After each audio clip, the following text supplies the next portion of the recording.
The Bible tells us truth about nature. Are you kidding me? I'm sure that many who consider themselves to be believing Jews and Christians would now react in the same way. But that has a lot more to do with the success of a 300-year-old movement to shift Western civilization from theism to atheism than it does with the Bible, nature, science, and reason. That Darwinism was more about promoting this cultural shift than true science was openly admitted some years ago by the noted evolutionary biologist Ernst Mayr. The Darwinian revolution was not merely the replacement of one scientific theory by another, as had been the scientific revolutions in the physical sciences, but rather the replacement of a worldview, in which the supernatural was accepted as a normal and relevant explanatory principle, by a new worldview in which there is no room for supernatural forces.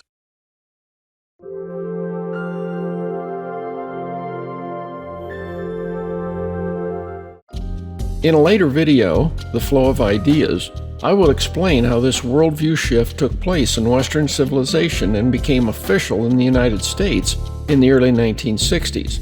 While that shift is now accomplished in Western civilization, I eventually came to see that it was based on pseudo-scientific mythology, rooted in the Enlightenment's valid rejection of much of what it saw in 17th and 18th century European Christendom, and their decision to embrace an opposite philosophy known as materialistic naturalism. To discredit the biblical worldview, intellectuals, who were usually not experts in the areas of nature they retooled, produced plausible-sounding just-so stories that would contradict biblical ideas and replace them with stories based in philosophical materialism, naturalism, and inherent evolutionary development. My dad was the biology department head at a state college in Michigan, and while he believed in an intelligent creator behind the scenes, he wanted me to have a grounding in modern science. So he had me take more than the minimum science classes for a non-science major. I learned the new stories in the general introductory courses in biology, zoology, physical anthropology, geology, physics, and meteorology. Then I earned my first degree with a group major in social science and a minor in geography. I realized that God and the Bible were no longer a part of the discussion about reality in any of these areas. But I also came away with a lot of questions about the new stories that were not answered by the confident assertions without much evidence that I heard in all of these classes. It was not until a friend challenged me to revisit all of those questions several years later that my real education began. You know, the one that happens when you decide that you really want to understand something rather than just do enough to pass tests and get a degree. I decided to give the Bible a serious look, and a lot of what I found made good sense. However, the biggest shock came as I began collecting information from evolutionary writings that discredited a good bit of what I originally thought was empirical science, and future videos will provide more details on these things. The biblical flood was held to be discredited and replaced with the uniformitarian geology of James Hutton and Charles Lyell, a medical doctor and a lawyer. Stephen Jay Gould later said that they were poor scientists, ignored evidence that didn't fit their story, and later were exalted far beyond their scientific merits by people who really wanted the Enlightenment scenario to be true. While useful for discrediting the Bible, Gould said that uniformitarianism should now be discarded because it does not fit the evidence. Biblical ideas about the origin of life, the appearance of major groups of life forms, and human origins appeared to be discredited by Charles Darwin, T.H. Huxley, Ernst Haeckel, and Charles Lyell in the mid-1800s. However, when Darwin published The Origin of Species, he was aware that known fossils looked nothing like his story, and he borrowed a biological change mechanism from Lamarck that did not work. It was later replaced by genetic mutation, which also is a very unlikely means of transforming protozoa into all of the major groups of life forms. Haeckel was a zoologist who became famous for his idea that life forms repeat their evolutionary history during embryonic development, but he falsified his embryo drawings to promote it. With nothing more than imaginary wishful thinking, Darwin and Haeckel believed life could have begun with a simple mixture of chemicals because they imagined a living cell to be very simple. They had no understanding of the cell's complexity, DNA, or the genetic limits on variation. Between 1863 and 1871, Huxley, Lyell, and Darwin published books arguing that humans had evolved from an ape-like common ancestor without so much as a single piece of fossil evidence to support the story.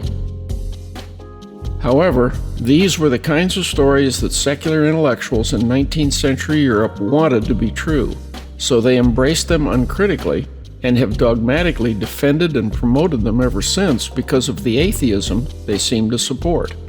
Hegel and Marx applied the same scenario to human history.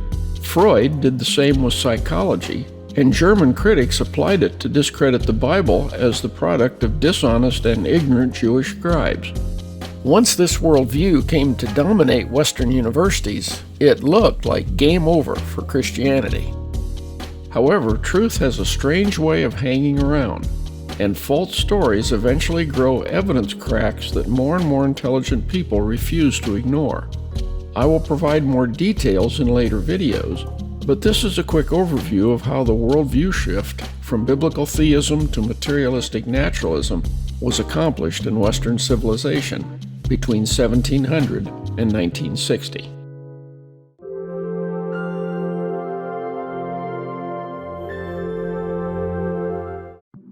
Along with concocting imaginary nature stories to promote their philosophical viewpoint, Enlightenment advocates have also portrayed the Bible as wrong about everything, outmoded ancient mythology, and inherently opposed to knowledge and facts, even at war with reason and science.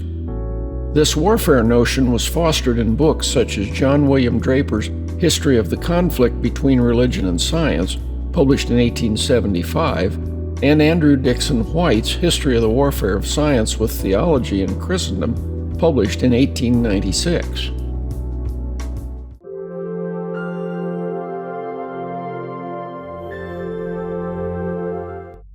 Enlightenment advocates developed several standard tales that have been widely spread to support these beliefs. Christopher Columbus is portrayed as bravely standing up to the ignorant Christian belief that the earth is flat.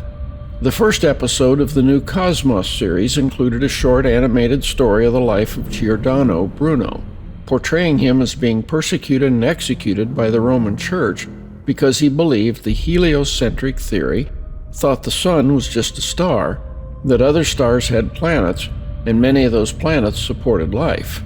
Shortly after this event, the Catholic Church turned Galileo over to the Inquisition for advocating similar ideas. Then people are told about the debate in 1860 between Bishop Samuel Wilberforce and Thomas Huxley, in which Huxley humiliated the bishop who did not understand Darwin's story.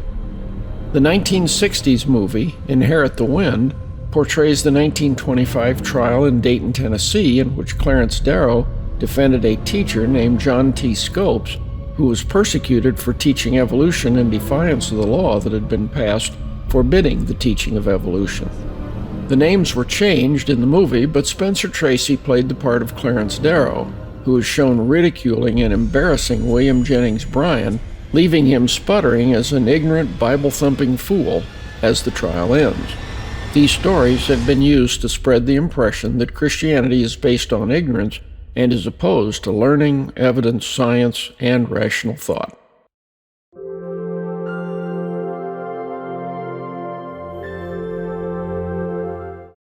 Well, these stories make for great propaganda, but they are lousy portrayals of history and reveal that atheists are not above spinning secular mythology to promote their own dogmas and orthodoxy.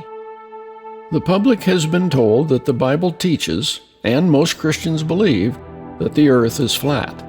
This piece of Enlightenment mythology was produced by Washington Irving, who attributed the flat earth belief to the people of Columbus's time in his book, The Life and Voyages of Christopher Columbus, published in 1828. He portrayed Columbus as a lone believer in a spherical earth, opposed by a united front of Bible-quoting superstitious dummies who were convinced that the world was flat. Actually, the round earth belief has been the general view of learned people, including Christians, for 2,500 years. Neither Columbus's crew nor the people of his time were very worried about them falling off the edge of the world. The real question concerned the size of the earth and the possibility of running out of drinking water before they reached land. Giordano Bruno did believe some things commonly accepted now, but most of these ideas were entertained by others in his time and were not punished as heresy. He did not come to these on the basis of evidence, but from claimed visions and possibly from the writings of Thomas Digges. Bruno was not a humble truth seeker, but sarcastic and argumentative, traveling around Europe promoting his ideas to others. He was not imprisoned and executed because of his cosmological beliefs, but because he claimed to be a Catholic, was a Dominican friar, and openly rejected most of the basic doctrines of Christianity. Both Bruno and Galileo faced the same inquisitor in Robert Bellarmine, but they were treated very differently, and for good reasons. Galileo was a disciple of Copernicus, and added to his heliocentric, sun-centered view of the solar system observations made through his telescope. The Church was not very interested in Galileo during the first 30 years of his intellectual activity, for this time was spent arguing with faculty of several universities who were committed followers of Aristotle, and one of them even refused to look through Galileo's telescope. Church officials only became involved when university opponents complained to them that Galileo should be silenced because he was a threat to the Church. Actually, high Church officials, including his inquisitor Robert Bellarmine, were investigating his science and even expressed a willingness to change Church teachings if what he was saying proved to be true. But after 30 years of frustration, Galileo was not interested in being patient, and he pushed things to a confrontation. Even some of Galileo's friends urged him to back off and give Church officials time to think about what he was saying. Powerful institutions don't like being pushed, so Galileo was disciplined by the Inquisition, but he was not tortured, locked away in a dungeon for years, or executed. Remember, the public has been given a story of this event written by Enlightenment disciples that want to paint the Church and Inquisition as much darker than it really was, and portray their view as pure objectivity and a noble search for truth. Galileo was imprisoned for 1 day, then released to spend the rest of his days under house arrest in a comfortable apartment where he continued his studies and was free to meet with guests and discuss his views. In 1860, Samuel Wilberforce, Bishop of Oxford, debated T.H. Huxley, and popular myth portrays Huxley as embarrassing a scientifically ignorant bishop. Actually, Wilberforce was a professor of mathematics and an ardent naturalist who had read Darwin's Origin of Species and written a lengthy critique which included criticisms that were being echoed by other scientists of his time. There was no published account of the debate for 30 years, and two eminent historians who have studied the accounts, John Hedley Brooke and J.R. Lucas, have concluded that the popular evolutionist version of what happened was later fiction. The Hollywood version of the 1925 Scopes trial has often been cited as evidence for the emptiness of Christian fundamentalism, but the 1960s movie, Inherit the Wind, was based on a 1955 stage play which the authors admitted up front was theatrical fiction and not history. The real event featured Clarence Darrow and William Jennings Bryan. The play and movie present a standard anti-Christian theme. Brilliant secularist, Darrow, demolishes ignorant Christian fundamentalist, Bryan, while John T. Scopes is portrayed as a sincere teacher persecuted for trying to teach science. Well, the Tennessee legislature had passed a law forbidding the teaching of evolution, but the real reason the trial occurred was that the ACLU wanted to fight it with a test case. So they met with Scopes, a math teacher, who had substituted for the science teacher a few times, and he agreed to claim that he had been hassled for teaching evolution. Rather than an ignorant fundamentalist blowhard, William Jennings Bryan was Secretary of State under Woodrow Wilson and one of the greatest orators in the country, known for his good character. He was much more conversant with evolutionary theory than Darrow, for he had actually read Darwin's Origin of Species and carried on a long-running correspondence about it with Henry Fairfield Osborn, one of the most respected evolutionists of his time. The transcript of the trial shows that it was actually Clarence Darrow, who had a poor grasp of Darwinism and bluffed his way through on some points with tremendous inaccuracy. Rarely heard is the legal maneuver that Darrow pulled towards the end of the trial. He wanted to examine Brian on the Bible and agreed to then be similarly questioned about evolution afterwards. Well, Brian fulfilled his part of the agreement, but as he finished his questioning, Darrow asked the court to find Scopes guilty, which ended the trial, so that he did not have to take the stand to be questioned about evolution, for Brian would have shredded him. Some things confidently asserted as proofs for evolution in the trial were later found to be badly misinterpreted or outright frauds. The law was upheld, but the theatrical misrepresentations of the trial have been useful in portraying Christianity as an ignorant enemy of science. There's nothing new under the sun. The tactic of portraying God as opposed to human freedom, knowledge, and progress is actually the oldest trick in the devil's bag. In Genesis 3, 1-6, we see the serpent, beginning with a leading question, implying that God has excessively restricted human freedom.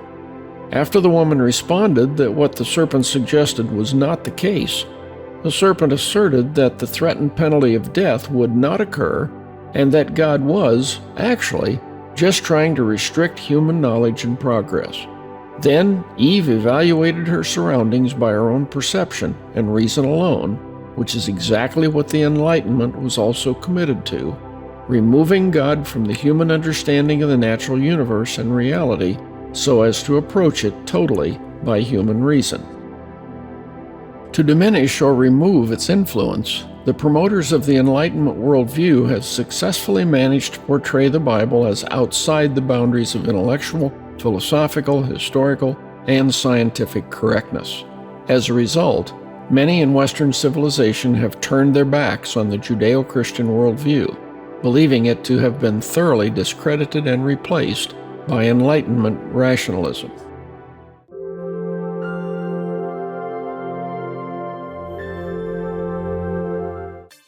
Well, the Bible is not a textbook for any area of natural science, but truth is not restricted to textbooks, and few books become obsolete as fast as do science textbooks. However, given a fair chance, the basic things the Bible says about nature in the past are really quite in line with accumulating evidence. The universe had a beginning and shows evidence of having been designed. The early Earth was covered with, or had a lot of, surface water. Major life form groups appeared at about the same time. Humans are similar to animals in some ways, but also able to oversee and take care of them. The Bible is not opposed to learning facts, knowledge, reason, or science, for it advocates seeking knowledge and wisdom. But the starting place for both is the fear of God, because a sense of reverence and ultimate accountability will encourage seekers to pursue them with honesty and integrity. Knowledge refers to facts and information, which are necessary before one can develop wisdom. Wisdom refers to broad understanding of facts and how reality operates, so as to live the best possible life in harmony with it. Rather than being opposed to reason, around 700 BC, God called upon Israel to reason together with him about their situation, because their troubles were rooted in their own lack of knowledge, understanding, wisdom, and covenant faithfulness. Seeking more information and learning from nature is certainly not a problem, for God has encouraged this from the beginning in Eden. The forbidden knowledge in Genesis 2:15-17 was not knowledge in general, investigating nature or thinking, but was an issue of good and evil, moral knowledge. And from what we learn in Genesis 2 and 3, the issue was who determines good and evil in God's universe, and God was claiming that to be his territory. Accordingly, the core of temptation and rebellion is in ignoring God's moral authority and boundaries, and choosing to make our own determination of good and evil. Actually, Adam and Eve were granted almost total freedom to partake of everything else available. God created Adam and Eve in His image and told them to oversee the other life forms, which would certainly require studying them. God told Adam to observe and name the animals to help him realize that he lacked a partner and counterpart. In Genesis 11:6, it is said that humans, created in God's image and working together, are capable of doing anything, so developing complex technology should not surprise us. Job had observed human life and nature, and at the end of the book, God challenged him to ponder other questions about nature. The study of nature is encouraged in Psalm 111. Great are the works of the Lord, studied by all who delight in them. Solomon studied nature. Jesus often encouraged people to look at and observe elements of nature as illustrations of spiritual lessons. Paul noted that the unrighteous try to suppress evidence in nature that points to a designer, which Enlightenment advocates are guilty of. However, examining nature honestly instinctively points towards God's divine nature and His vast intelligence and power. He later cited the practice of splicing or grafting in material from one tree into another as an illustration of a spiritual lesson. Writing to the Thessalonians, Paul told them to examine everything carefully, hold fast to that which is good.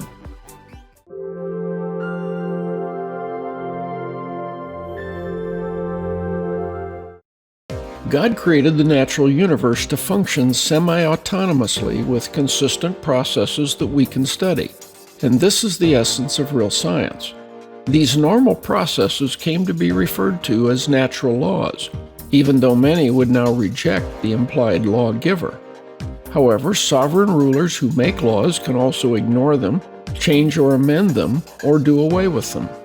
My college biology textbook gave me the first indication that evolutionists can be terrible philosophers. The vitalist must admit that any direct influence of God over the universe must have ceased once His natural laws were in operation. There is no valid logical reason why the creator of the universe cannot intervene into His own semi-autonomous natural systems when it suits Him. We create semi-autonomous systems and intervene in their operation all the time. We can manufacture an internal combustion engine, and a mechanic can set it to run normally at a specific idling speed. With an adequate supply of fuel, it can run on a test block at its own designed normal idling speed for a lengthy period of time. However, the mechanic can intervene in that semi-autonomous system whenever he chooses to start it, make adjustments, change its operating speed, or stop its operation altogether. And doing so does not violate or do away with the normal processes by which it otherwise operates semi-autonomously. Genesis provides a simple, straightforward, and non-mythological account of the universe to set the stage for the main story concerning humanity. There's no family of gods arising from matter or the primordial waters to rule over different areas of nature, as in ancient mythology. The sun, moon, and stars are not portrayed as deities or angels, just natural lights in the sky without names that are useful for marking time and seasons.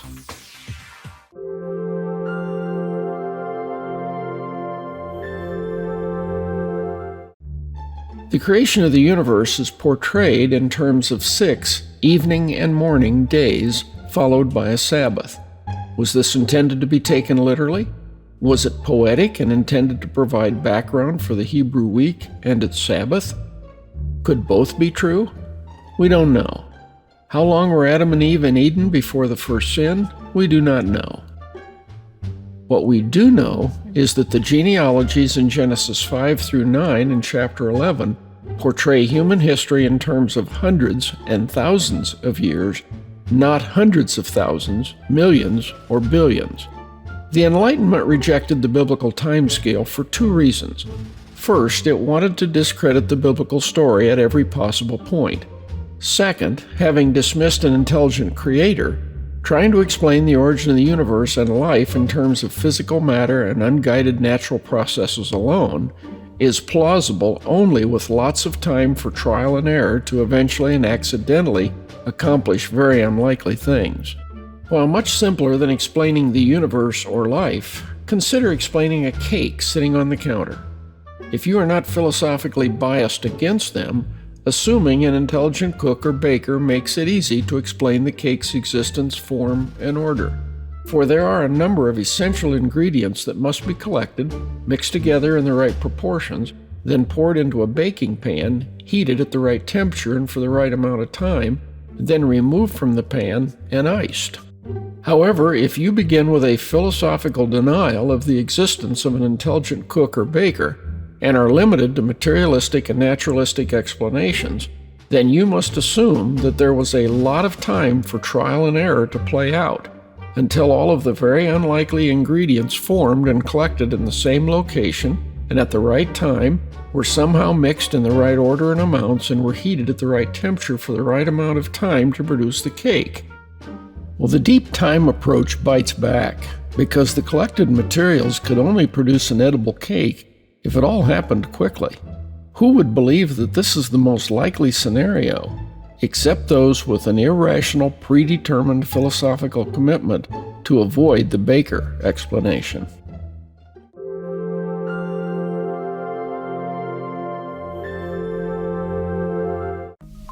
Using the word bara, Genesis 1 describes the creation of a designed material universe from nothing, with God producing the matter and then giving it form. So, did the material universe suddenly appear from nothing? Well, early Enlightenment advocates ridiculed that idea, preferring to replace the eternal God with imagined eternal matter and an eternal universe. But they later ran into two big problems. First, the second principle of thermodynamics, formalized in the 1800s, asserts that natural systems are tending towards disorder, which implies an earlier order that must be accounted for somehow. It also contradicts the notion of an upwardly self-organizing natural universe. Second, Hubble's Big Bang idea, partially based on observable evidence, argued for the universe and Earth having a space-time beginning. Well, nobody opposed the Big Bang idea as much as atheists, because they did not want the universe to have an actual beginning, for that starts sounding like Genesis might have been right all along, and they wanted to avoid that at all costs. However, the Big Bang idea caught on. With God and the Bible now officially removed from scientific discussions, we've even seen some big names in physics, the late Stephen Hawking and Lawrence Krauss, suggest that the universe may have suddenly appeared from nothing, either because of the law of gravity or from a quantum fluctuation. And Arno Penzias, a Nobel Prize winner and an expert in cosmology, has said, "The best data we have, concerning the Big Bang, are exactly what I would have predicted, had I nothing to go on but the 5 books of Moses, the Psalms, and the Bible as a whole." How about that?